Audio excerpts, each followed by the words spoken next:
बड़दिन अर्थात नुआ वर्षर छुट्टी आरंभ होउथिबा बेले सरकार सेही दिन सुभद्रा योजना टंका देबे।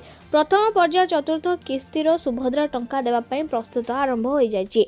जो आवेदनकारी आवेदन ग्रहणीय हो पारि नाही से नहीं जांच चली बोली सूचना मिली। तेबे आसंता किछि दिन मध्यरे योग्य और अयोग्य तालिका प्रकाश पाइब। सेहीपरि सप्ताहक पर्यंत एने आपत्ति अभियोग मध्य ग्रहण कराजिबो। अपर पक्षरे एजावत 18,735 हिताधिकारी योजना रे सामिल हेबाकू निज आडू से मना कर दैचंती।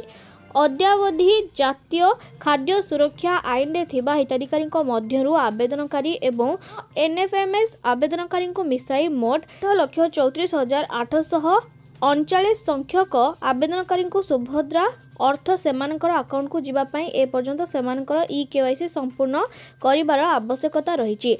जो माने ओटीपी आधारित आवेदन दाखल करिसेंती सेमानक पाई मध्य बायोमेट्रिक ई-केवाईसी करबा को पड़िबो। तेबे 18,735 हिताधिकारी 3 डिसेम्बर सुधा निज आडू ऑप्ट आउट कर सारिचंती। तेबे तृतीय पर्याय सुधा राज्यर मोट 80 लाख ऊर्ध्व हिताधिकारी 5,000 टंका लेखाएं प्रथम किस्ती अर्थ प्रदान करा जाय सारिथिबा बेले आगामी डिसेम्बर 25 तारिख मध्य चतुर्थ पर्याय हिताधिकारी अर्थ प्रेरण करा जिबाकू प्रस्तुत जारी रही। तेबे डिसेम्बर 1 सुधा सुभद्रा रे मोट 1,05,36,612 जन आवेदन ग्रहण करा जायछि।